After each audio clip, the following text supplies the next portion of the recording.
It has been a hot minute, but welcome to another episode of Middle Midnight Session, Season 4. I'm sorry, guys, like, I might not be a little well today, pero, we're gonna record anyway, and, it's just, I wouldn't say it has sunk in yet. Um, Parang ano pa lang eh, parang alam niyo yung I wouldn't say hindi pa siya nagsisink in, but the thing is I already know from the beginning. It was like one of my suspicions talaga. So, for a little bit of context, if you remember the referral letter, I did follow that in my own terms. Meaning, um, I went to PGH. Sama ko yung kuya ko. And, basically, I consulted a psychiatrist. And so I told everything. Pero like, I just went straight to the point. Like, walang masyadong, like, alamang magkwento pa ako ng mga complicated. That's just for my psychologist now. But, it's crazy kasi, parang, okay, like, there's finally confirmation and, alam niyo yun, parang, I knew, I knew it was the diagnosis, pero, parang at the same time, hindi ko siya matanggap. Like, oh, may sakit ako, pero at the same time, parang, I'm normal, bitch! I'm normal, bitch! So, parang, alam niyo, it's a paradox. It's a paradox, but, the thing is, I've really always known. It's just harder to accept now. Parang, ano na, I mean, I did start taking meds, pero nag-stop lang ako. I've been taking meds, really.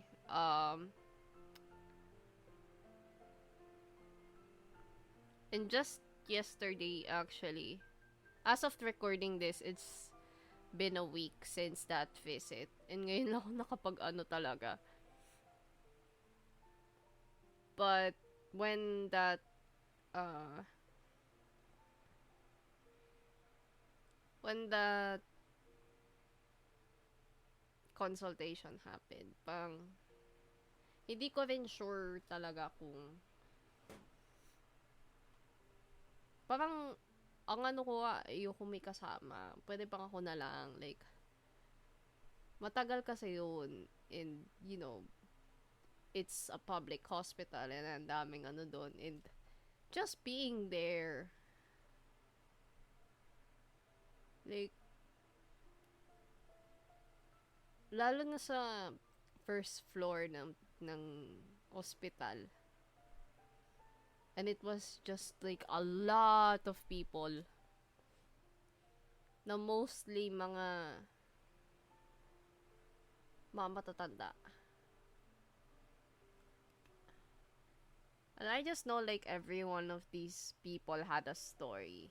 So does mine. And so does yung mga naghihintay sa labas ng psychiatry ward. Like, tinanong nga ako ni Doc last week kung gusto ko mag-badmit. And I was like, no.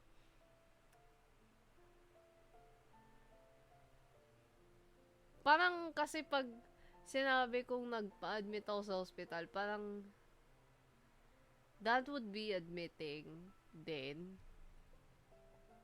Parang kasi nga ngayon hindi ko hindi ko matanggap na may ganun ako. Parang, alam mo yun, it's just like something normal to me. Sadness was always normal to me.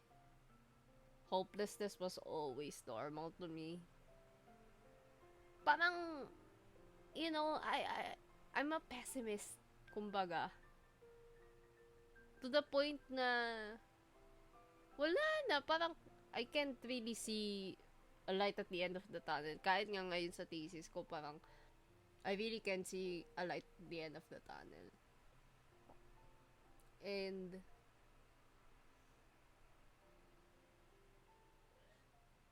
parang may times na gusto ko lang, wala lang, I just want to be.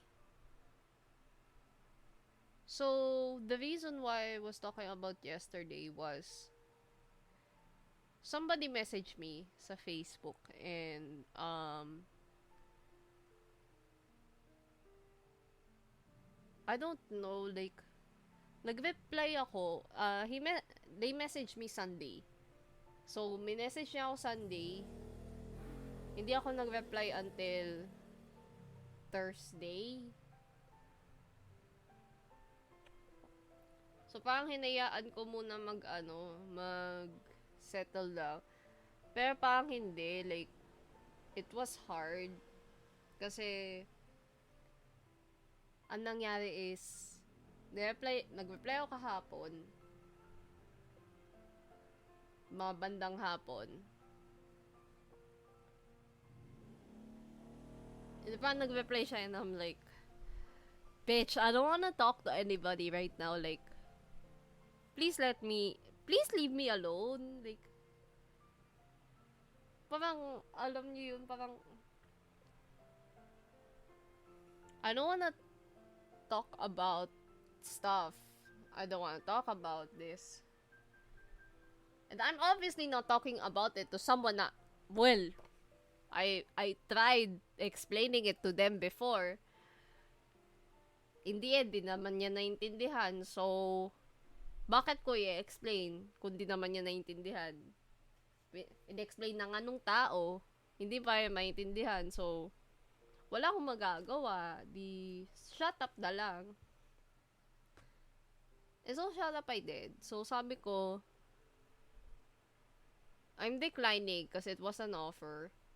I'm declining for reasons that I really can't disclose.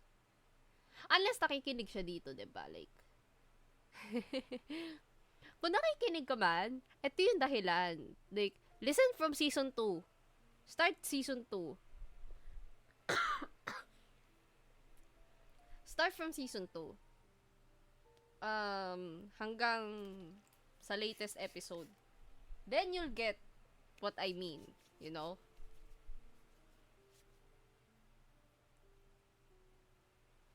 Like, ang hirap i-explain, ang hirap ipaintindi sa tao. Like, may iba nga nakagets na, pero alam niyo yun, nasaktan pa yun. Although, yes, nagsorry na po siya, but alam niyo yun, maano pa rin eh. It still stings, you know?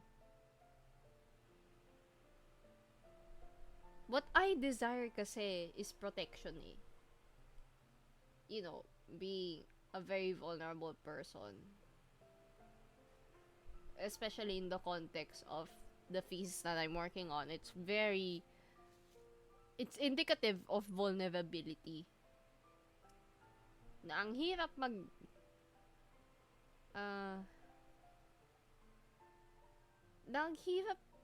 mag-tread over that. Buti nga naintindihan ng technical critic ko na ayoko magkwento. Unless she, you know, listens to the pod. Pero kasi, yun nga, pinakakinatatakutan ko rin kasi is the fact na magkakwento na naman ako. Kwento ka na naman. Ano ka na naman? Yung, you know, ano ka na naman? You yap and you try to like explain para mag-make sense sa kanila. And, like, I remember Ritsuko saying na, you know, you're really treading like a very dangerous path.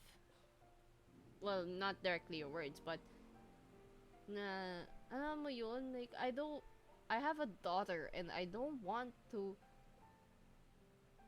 wish that to happen to my daughter, And, alam niyo yun, parang, some of them just don't understand, really. Kasi parang, I have a feeling that the reason is because it's never really happened to it. It's never really happened to, like, in their proximity, kumbaga. But me, I thrive in chaos. Or I used to. Parang ngayon gusto ko na lang ng softness. And it's still a long way till September, which is probably when my therapist would come back. Hindi ko nga alam kung i-message tuloy. I-email ko nga sa kanya eh.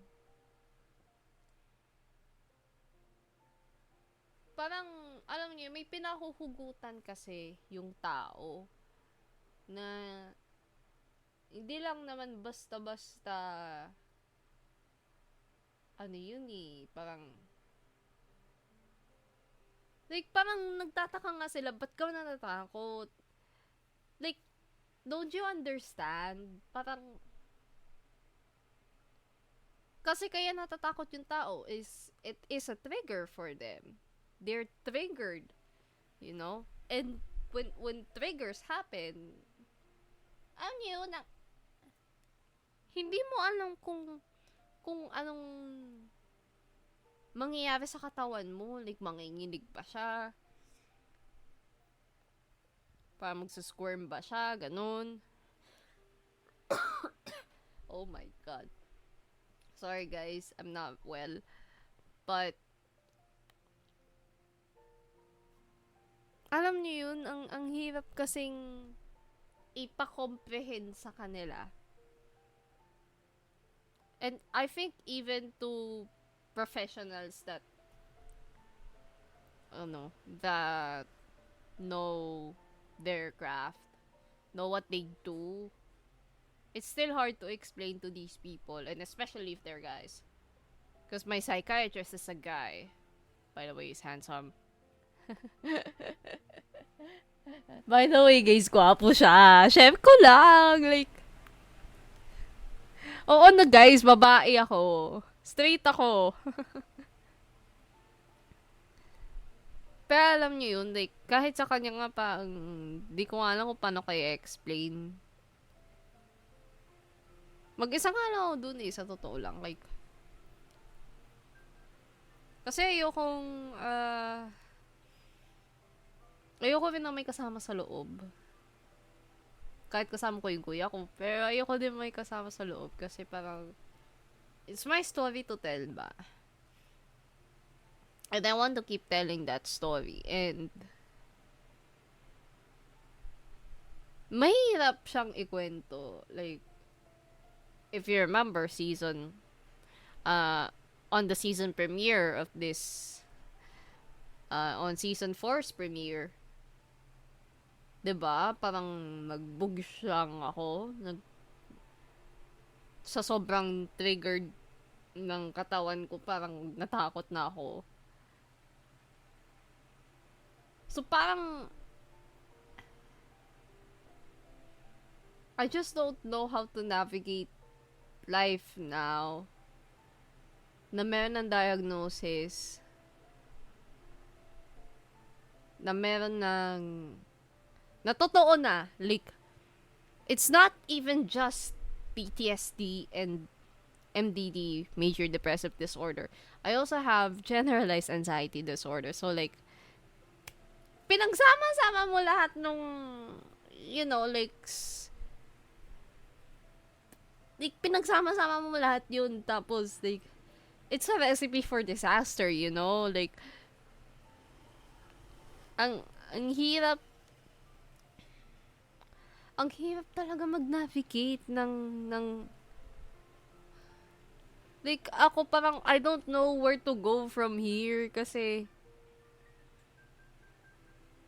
baka yung iba pagtawanan, pinagtatawanan nga ako, like, I don't know, am I a laughing stock? Maarte ba ako? O, alam niyo yun, like, I'm just that protective of myself. I've just put up a lot of walls na hindi nila ma-penetrate kasi it's either they don't give a fuck or they're too scared to try. Nasirain yun, nagibain yun. Na hindi ko rin alam. Like, hindi naman natin sila masisisi. Kasi, you know, like, it's not my job for them to assess me eh. Kung mabuti ba akong tao. Kasi ako, I try to be.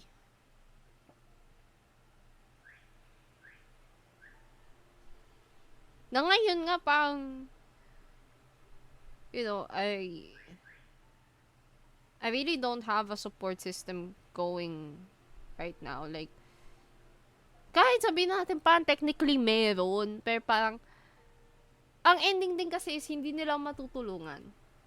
Their words, not mine. Yun yung response nila. So, hindi kita matutulungan.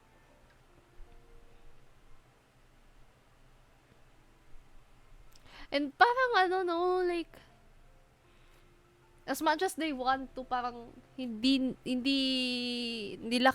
wala silang capacity to do so. Like,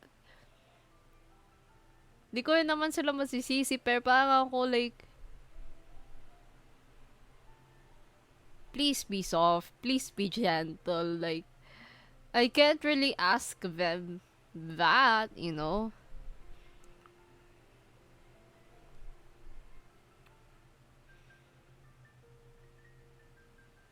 And I can't ask this person to just leave me alone.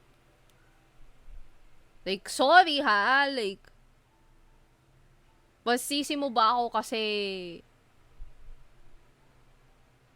you know, you already know the story and I'm not gonna disclose shit. Like, it's not, like, estudyante ka eh. Fulfill mo na yan. Like, gago ka ba? Gago ka ba? Like, I wish it was that easy, you know? Like, I wish it was that easy to, like, overcome and, like, get the fuck over it, diba? Sana ganun lang kadali, no? Like, siguro sa inyo ang dali-dali eh. Siguro sa inyo ang dali lang mag-overcome ng ganun eh. Siguro sa inyo madaling suportahan, yung madali lang ang thesis, pag ganito, hindi nyo matutulungan. Alam niyo yun, parang, in a way, confirmation na parang as much as I want people to help me, parang wala eh. Sasabihin nila, hindi kita matutulungan. I'm way out of my capacity. I'm an empty cup. So, ang ending, you shoulder all the burden yourself. Wala kang mapagsasabihan. Wala kang, you can't really run to anyone. And so, you're left to, like, pick up the pieces and try to be the savior that, you never had. Like, parang, I'm tired of saving myself. Like, pwede ba? Like, ligtas nyo naman ako. I know I may be saying that as a joke. But really, like,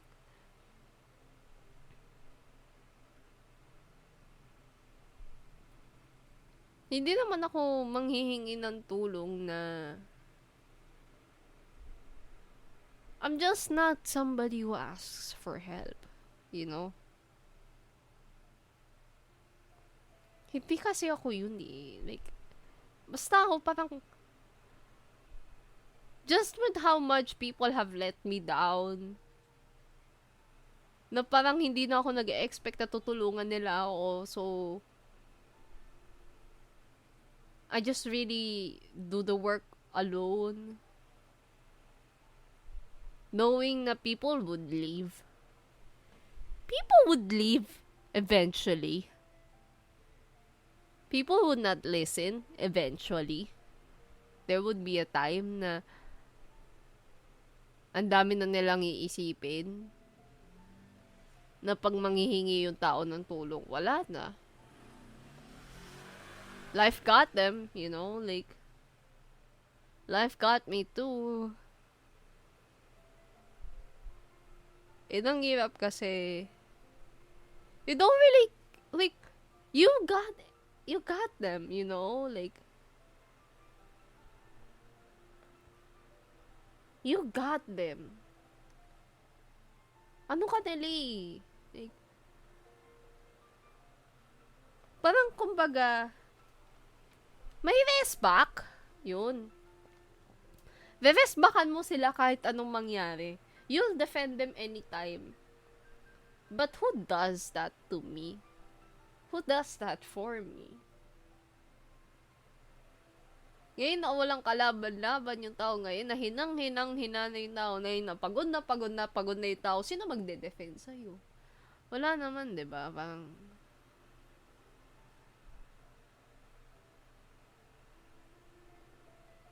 sa therapy nga, hindi ako makaiyak, diba? It's always here. It's always in my room.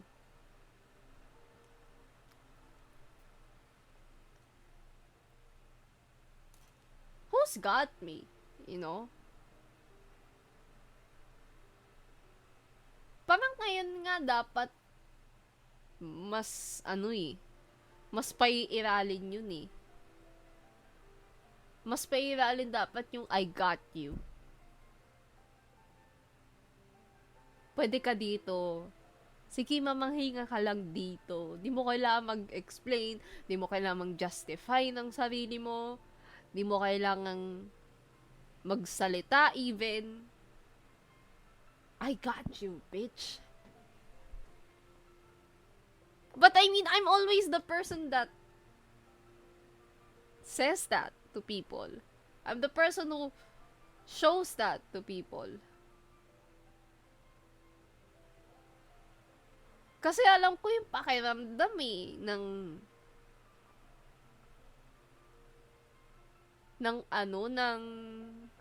iiwanan ka lang sa ere kung kailan nasa pinakamababang part ka na ng buhay mo. I know that feeling eh. So parang ngayon, like, you're hesitating. You're hesitating to ask for help, to, you know, like, be saved. To let people help you kasi wala eh. Busy silang lahat eh. Nakakahiya eh. You know?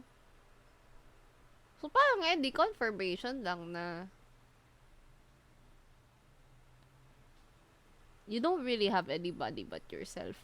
So, ang ending, wala rin. Ikaw lang din magbubuhat ng sarili mong bangko. And that's just sad kasi for somebody to finally heal, all they need is a network of people na susuporta sa kanila na alam mo yun, na nandyan talaga, like genuinely, wholeheartedly, nadadamayan sila, you know?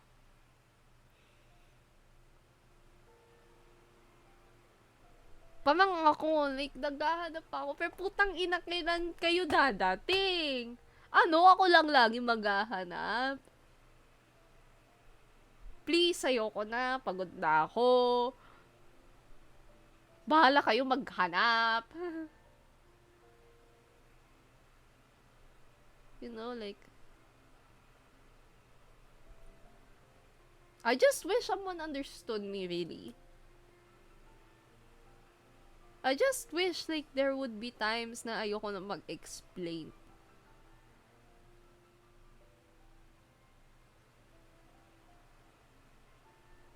Explaining's hard. Justifying it is even harder.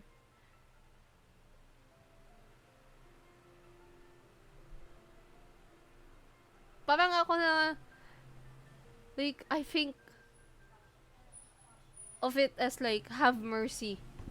Have mercy on me. Just have some fucking mercy on me. I'm suffering so bad and you don't even know kasi hindi ako yung tao na maboka about it. Kasi if I try to say it, it would be treated as a joke. Naisip-isip mo lang yan. You know? And it's just sad. So, to anybody who hears this, I hope you do get the support that you have. Sana makakuha ka ng support talaga. Kasi, you don't want to end up in a position like me na I end up having to just suffer alone kasi no one understands. Even if I try to explain it, no one understands. So, sana may makarinig. Sana may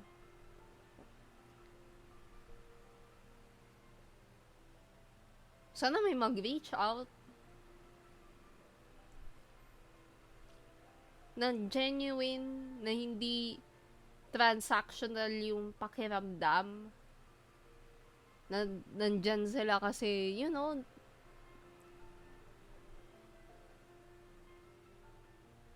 they got you. So, ayun. Sana there would be a time na I would talk about it a little easier. And sana it gets better, you know? And that ends today's episode of Pinary's Midnight Sessions. I'll see you in the next one. Bye-bye.